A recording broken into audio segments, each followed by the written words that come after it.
Contrast Uncut, yeah, you know that's us. Where we only speak the real and the real rock with us. Where we motivate the people and politic on success. Oh no, we ain't DJ Khaled, but they swearing we the best. Contrast Uncut, contrast Uncut, contrast Uncut, contrast Uncut.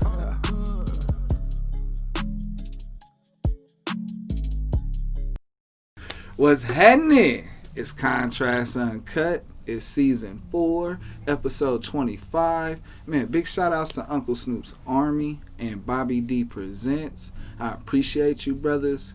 It's your host, Zylo, aka DJ Juan Dollars, like I won some money. Today, we got an incredibly dope special guest. You know, he's out the city of angels, Los Angeles to be exact. You know, one of them Crenshaw High brothers that elevated amongst his own and kept on shining from the streets and on. He's a recording artist, entrepreneur, songwriter, and he nibbles and dabbles in the fashion industry. I first heard this brother at Camp Flognog in 2019, and I want to say it was during Left Brain set, Keeping 100. And after he came off the stage, I went to the side of the stage. That's where I was watching the show at. You know, one thing when you go to events, you always look for the exits, and then you think about where the artist's going to leave, like what's their exit, and then that's where you feel me, you going way that, because something pop off, you go they way. That's the fastest way out. So I seen this brother come out, and shit, he was cool as fuck. Like, he had a dope-ass performance, bro. His bars was incredible. He was hella crafty with the words. His energy was from left to right. Everybody felt like they was a part of the show. And I was like, man, I'm a fan immediately. And then bruh gave me some stickers, took a picture with me, and shit, that shit was dope as fuck for the day. Like, and then it was crazy about Camp Flognog that same night. Nobody wanted to talk about who was the headliner, but I ain't gonna go into that because everybody knows what happened. But back to this brother. He's from the defunct group Odd Future. Some of the great stars: Tyler the Creator, Taco, Mike G, Left Brain, Frank Ocean, Domo Genesis, Earl Sweatshirt, Hadi, just to name a few of the members. This brother has done some dope records and created some dope ones as well. From the hit Oldie by Odd Future to being part of countless Tyler Creator joints to being a part of Noisy, The Rap Monument. Verse 32 featured this brother to my right. And, you know, some of the great people and legendary people on the track is from Nipsey Hussle, Sahai the Prince, Problem, Raekwon, Pusha T, Killer Mike, just to name a sample size. And if you don't know who I'm talking about by now, it's all good. We got all episode of Chop It Up with Mr. Chop Star. You know, Mike G, everybody. How you doing, brother? Man, I'm great, man. Blessings, blessings. Appreciate you having me on the show. 100, bro. You know, I got to tell you from the jump, and, you know, we technically have some technical issues, so it's double the meaning of this one. I appreciate your time. It's the most finite thing we have on this earth, and I appreciate you just fucking with me and fucking with the viewers to, you know, get this thing popping. Yeah, for sure. It's all real. Come on. Yeah, let's get to it. Speaking of real, speaking of time, what's the normal 24 hours for you? You know, it goes, you know, it varies, of course. Time change. So, I try to plan it day by day. So I'd say today, you know, I've been in the gym heavy, so training, and then I focus on a portion of music, whatever I was feeling for the day. So as you mentioned, chop stars, like chop and screw some music, then watch some battle rap, and that's like that's a good circle of my day. So hey, hell yeah, bruh. That's right. That's so funny because at the same time, you're exercising your body, you're exercising your mind, and the full circle of it is you're exercising both at the same time at the end of the day. Yeah, it gets to that, yeah. So, bro, I got a quote. Let me know how this quote relates to you, or if it doesn't. The idea is I just want you to talk about it. Are you ready? It takes the same energy to think small as it does to think big. So dream big and think bigger. Dreaming John. For us, by us. It's real deep. Dream big, think bigger. Yeah, I would say it's definitely a deep quote with a lot of impact, but I would say it's hard to it's hard to word it, but let me hear the quote one more time. And All good, all good. It takes the same energy to think small as it does to think big. So dream big and think bigger. Draymond John. yeah, dang, I can't even. I would say it's spot on. It's mad accurate.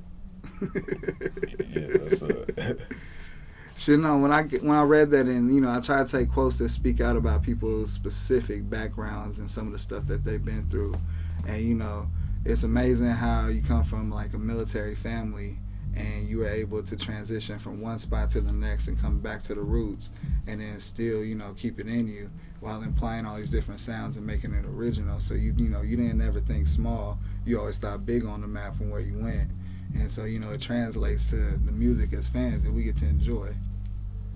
That's a excellent way to word it. Yeah, I would say it's more building on the thoughts and everything you have worked for, accomplished, and that's how I put it. So talking about the music game, do you feel like the game chose you, or did you choose the game?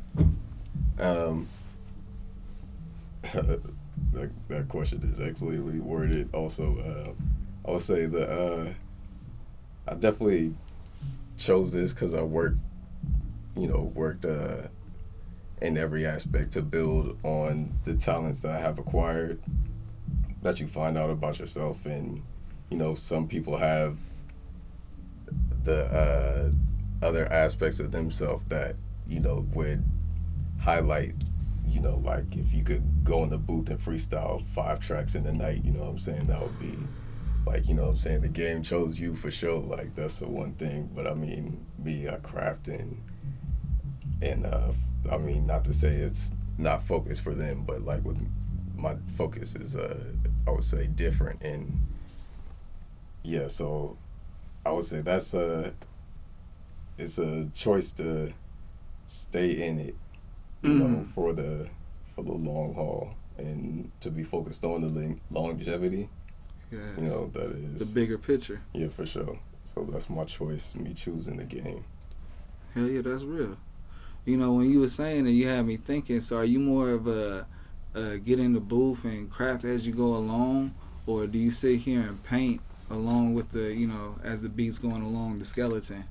Yeah, I like to do it from the ground up as much as possible, but just to take my time and write it, let the bars to say verses come to me, and that's just the natural way, like the most natural way I would process a song. So yeah, but that's go in the booth with something ready to go. So that's how it works. What would you consider your first confirmation that that music's what you're supposed to do with yourself, what you're supposed to invest your time? Really, I would say the most drastic choice I made, in not even in life sense, it's just in a cosmic sense within the constraints of my life. It would be me dropping out of college once Odd Future had our New York and the London show. So we went to New York, London back to back, and I never went back to school. So yeah, that's how that was. Damn, that's a real confirmation. How many people was in that crowd that day? Can you remember? Man, I can't even. Between those two shows, that was the London show was pretty small, considering the scale that we've amassed to this point. But it's still packed out, and all of that shit that's mad important, mad. Oh yeah, yeah, that's nostalgia. Yeah, mad nostalgia for sure. I always feel as somebody that invests into the idea, or puts the dream to reality for people. So who would you want to say to thank you to for investing into your career?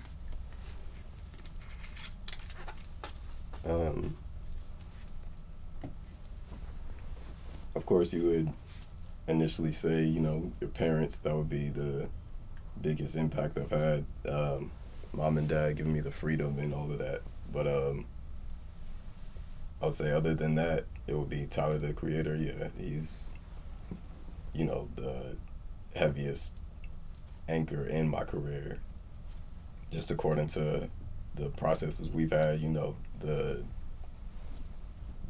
doors he's opened for me. So I would leave it at that.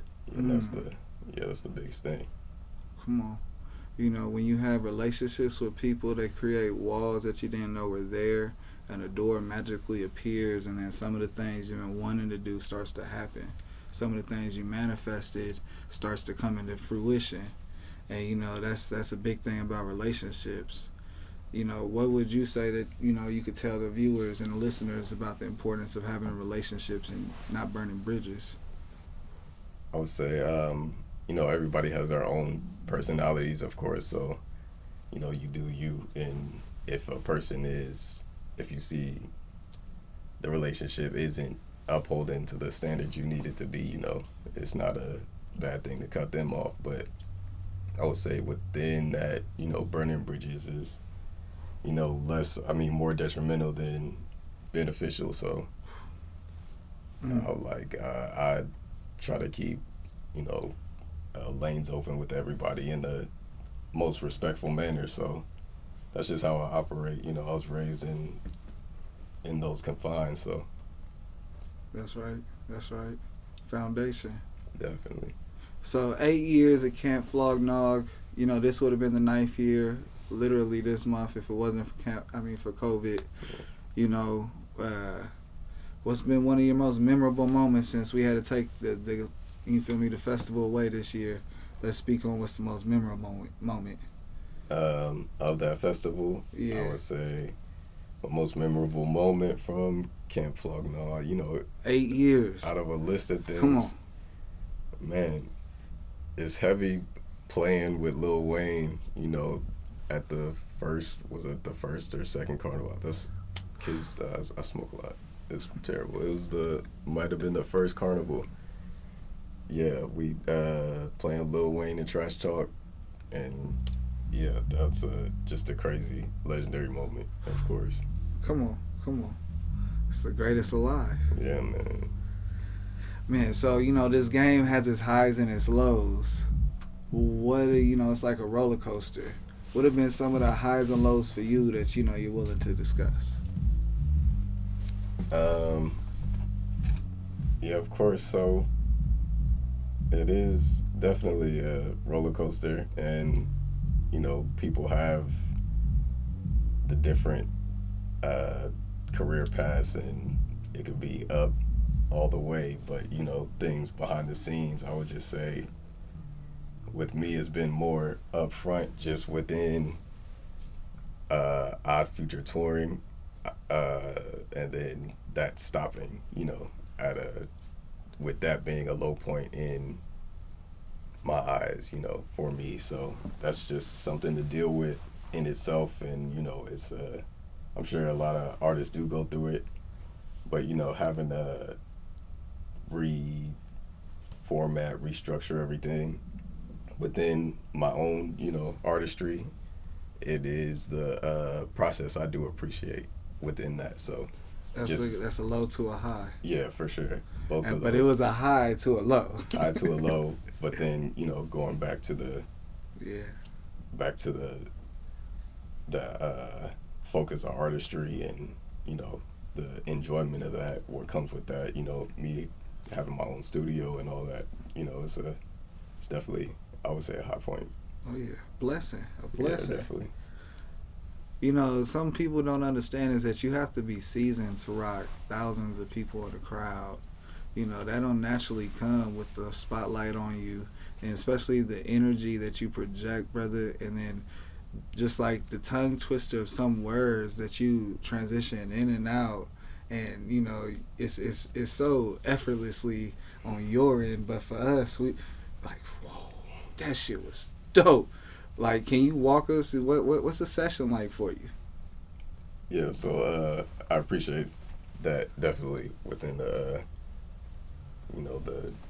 the span of my career has been a journey, just getting that recognition. So yeah, that's like the love I Come on, love bro. to Them hear. pockets, bro. Man, Different styles. Like you keep it original too. fire. Yeah. So I would say, you know, as I said before, I like to have things written before I come in, and no matter how long that takes, it could take, you know, 30 minutes. It could take however fucking long after that, you know. So I've dealt with that within every verse, you know. It could take this long, that long. So Coming from a group standpoint to solo. right, and working with a group is just the more competition, you know, that pushes you forward, and that'll bring some things out of you that, you know, you have to tap into otherwise. But, you know, Facts. yeah, so I would say just like me crafting verses and having the time allotted, you know, that I do allow myself to have. I could take fucking 6 months to write a verse, and it'll, you know, I feel that'll be what's necessary, you know.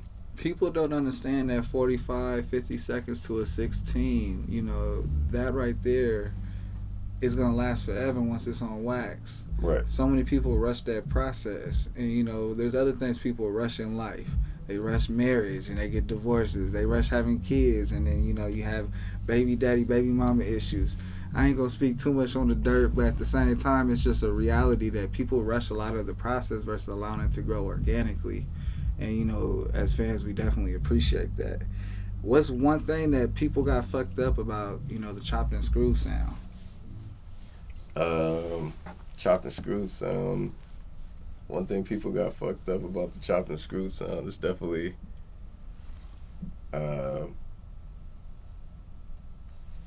it's hard to word it, but it's a way to do it. It's like a way to make science. It's a science, exactly. It's a science to it. So yeah, not understanding the science, and then what I found is more people become familiar with the style of music. So, you know, I love that people appreciate it more. But the people that do try to make it, it's you know, it's not screwed if it's not DJ Screw.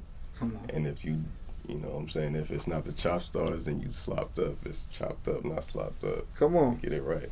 Come on. Yes, sir. Man, we might even slow it down for you on post-production just in case you missed it, man. Get screwed up. Come on. So, Mike, brother, what would you be doing if you weren't doing music? I feel like, personally, you, like, have probably 3-4 different clothing lines by now. You probably have a shoe line by now. It would definitely be in that whole different space of creativity, but, you know, I'm going to let you answer the question. I ain't going to fill your brain up. Word, yeah. I mean, it's funny because I feel like a lot of things that I do within other lanes are kind of just branches of my music, and then that kind of ties into the artistry as a whole. But I guess, yeah, clothing lines, I was trying to start a clothing line in high school, but, you know, I was making music before that, so for it to be unrelated, I guess that would be the one thing. Other than that, by this point, I would have, as I have now, I would have figured out YouTube and shit and got into real estate and like all of that. So yeah, we get in that game. Come on. That's the residual income for those that don't know. Exactly. What are your 3 favorite songs of yours? If we go across all, you know, the Ali project, like, you know, we go all the way across from everything. What are your 3 favorite songs? Still, okay, so my 3 favorite songs, that is definitely a difficult question to answer. I'll say like 1 p.m.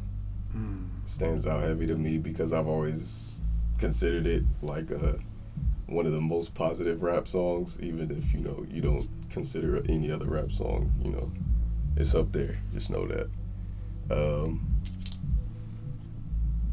There's, you know, tracks like Forest Green, or I would say Forest Green or Everything That's Yours, just considering what they've done for me in a positioning since, you know, I was allowed to tour off the limited amount of songs that I released.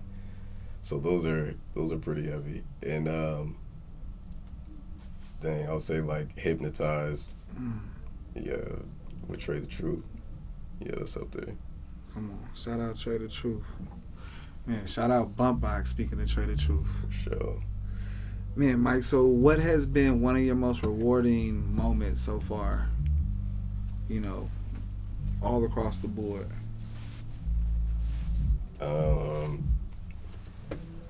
Rewarding moments. That's you know, most rewarding moments. I can't really put it on a scale. What sticks out the most? Yeah, I mean, moments. You know, career-wise, I would say touring with like Frank Ocean. It's pretty fire. Leading up to a show with Eminem, or the opening for Eminem, I would say Wembley Stadium. Yeah, so that was pretty dope. But you know, epic. Yeah, that's moment-wise. You know, there's highlights, and I would say the lessons you learn are like, yeah, that's pretty the highest thing for me. So that's the biggest gem I've heard. I was wondering, what do you think it is that, like, as far as your group, why your fans are so passionate? That's excellent question. I love that. I would say the fans turned out to be so passionate because of the passion I was put into the music. Of course, it, you know, a lot of artists put their all into the music, but this is like the unfiltered version of that. So, like, presenting that into the rawest way, you know, rawest visuals. It's just like across the board. I think it just clicked. Uncut. Yeah, for sure. I think it just clicked with the people that were ready in that moment. So, yeah, I think it just translated perfectly.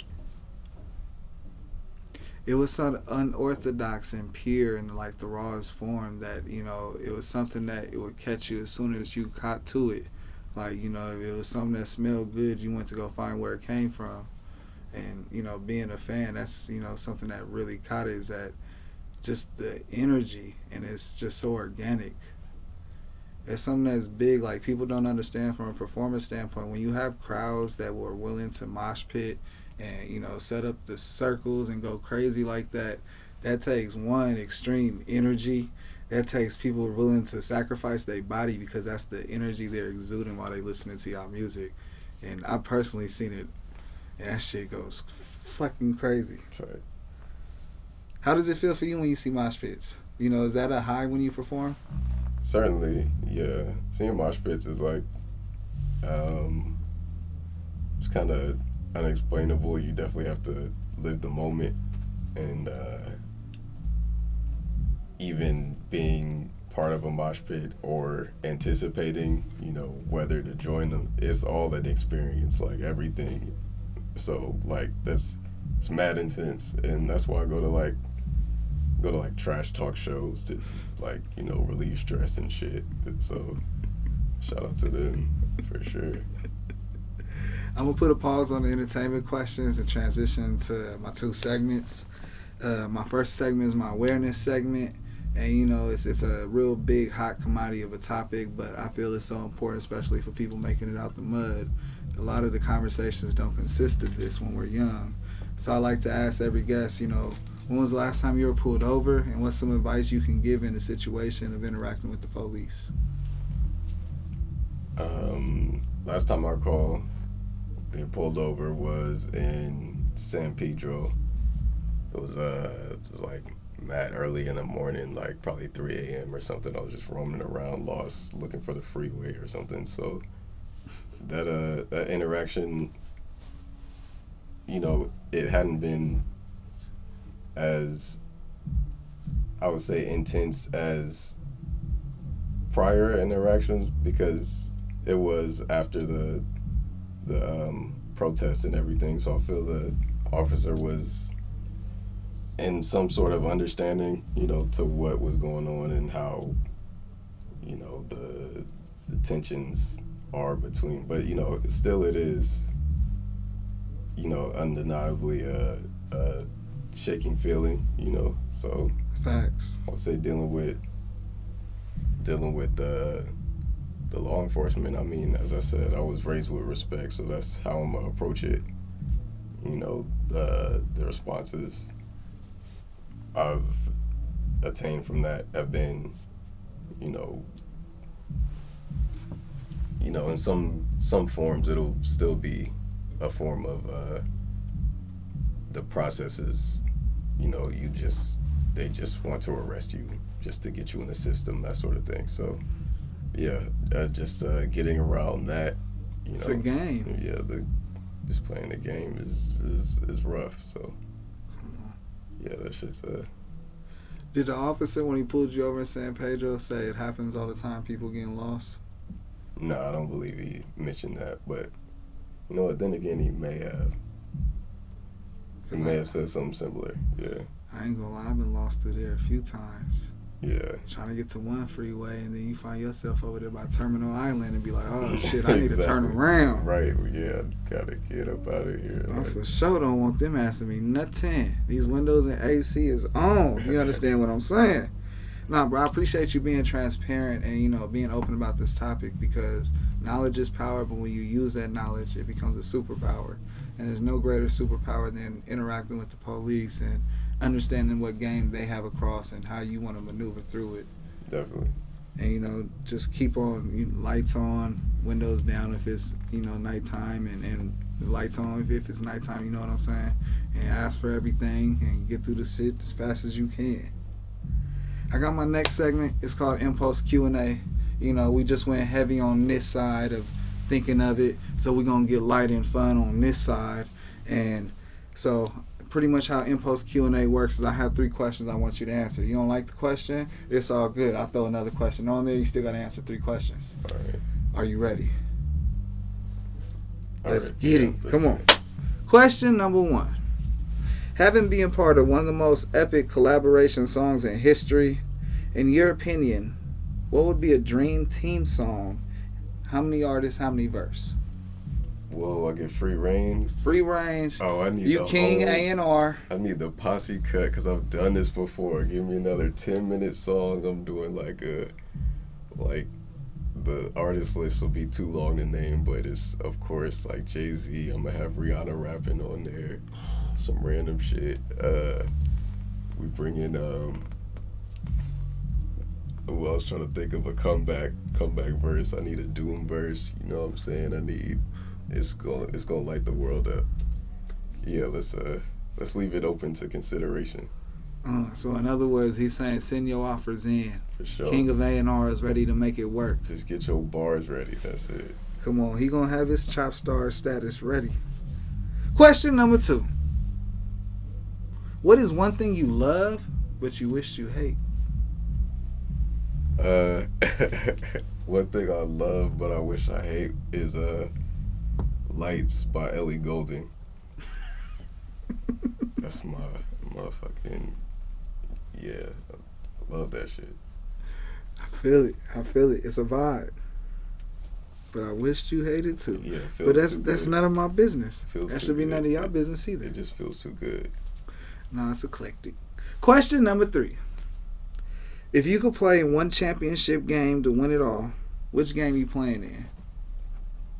You playing in the Super Bowl? You playing in the World Series? You playing in the NBA championship? You boxing? What's the? Come on, what you doing? That's good. What's the World Cup? Is that the soccer? Oh yeah, the World Cup. Yeah, I need that. I need a piece of that for sure. Yeah. Okay.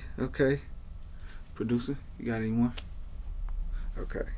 Bro, you survived my awareness segment. Sweet. Smooth, game oriented, and shit. You got lost and then you got found about the situation. You ran through my Impulse Q&A. You didn't even allow me to have a pass question. As a reward, let's promote. Let's have them run up. We got, the new single out right now. I know we got more music on the way. I know you got more things. You know, the floor is yours. Promote what you want. Shout out who you want, man. Let's get to it. Stealthfighter.com, GoMikeG.com, you know what it is. Chainsmoking Part 2 out now. There is no Part 1 on my end, but Part 2 out now, you feel me? Watch for more music. Of course, Go Mike G. You can say it when you see me in the streets. Come on. He might have a sticker for you. He won't stick you up. He might have a sticker for you.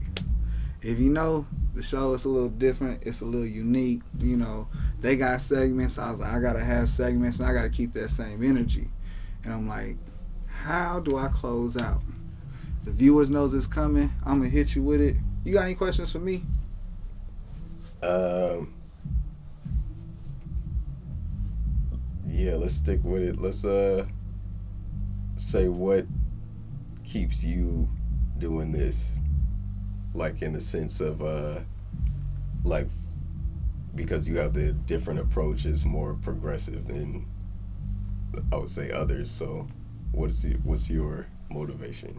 I mean, bro, for like specifically for this show, bro, I'm very passionate about everyone's story. There's so many people out there that are afraid of success because of their environments, people they hang around, and you know, it's so important to get so many other different people's stories that made it out the mud, or they dealt with situations that, you know, they weren't allowed to listen to music, they weren't allowed to play sports, they could have been well off, and them situations were something they had to overcome to reach success. And you have all these different elements in order to get to success. And you know, something that I feel like a great candidate for why you came on the show and why so many others come on the show is that, you know, you had a successful blueprint where you trusted yourself, you manifested great ideas, and you know, you lived it, and you continue to live it every day and continue to grow into it, and you embraced it. And so that part makes me very passionate because, one, for me, I know it's hope. Every time I talk to somebody that's successful, you know, that's a leading stepstone for so many other people. That's real. Shit. On that note, it's Contrast Uncut. It's season 4, episode 25. Man, big shout outs to Uncle Snoop's Army and Bobby D Presents. I appreciate you, brothers. I wouldn't be able to do incredibly dope shit like interview Mike G, Go Mike G, Stealth Fighter, and you know, chop it up and let them diamonds drop. And you know, before they hit the ground, they was just all dazzling and shining like a grill sitting on top of the ground. You understand me? This brother right here, let them gems fly, and I appreciate you coming on the show, bro. I can't say that enough, bro. Blessings, and more power to you, bro. If you ever need anything from me, you already know. Holla, it's good. Definitely, same way, man. Yo, what's going on? This is Mike G, Legendary Odd Future Wolfgang. You are watching Contrast Uncut. Shout out to Big Snoop and Bobby D.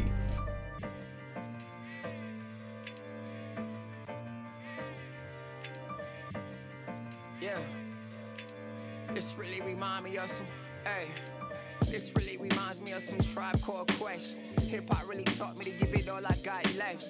Wu-Tang taught us how to beat their projects and tell my story over beats and it could be a project. Look, how it all begun, bum, skibbity bum, yeah. Grew up on that Nas, on that L, on that pun. Old soul when I was young, crisscross, make them jump. Battle rapping for respect, my nigga, this ain't what you want. Can I kick it when I'm rhyming? Be a legend through Ebonics, was a sticker boy, felt like sticky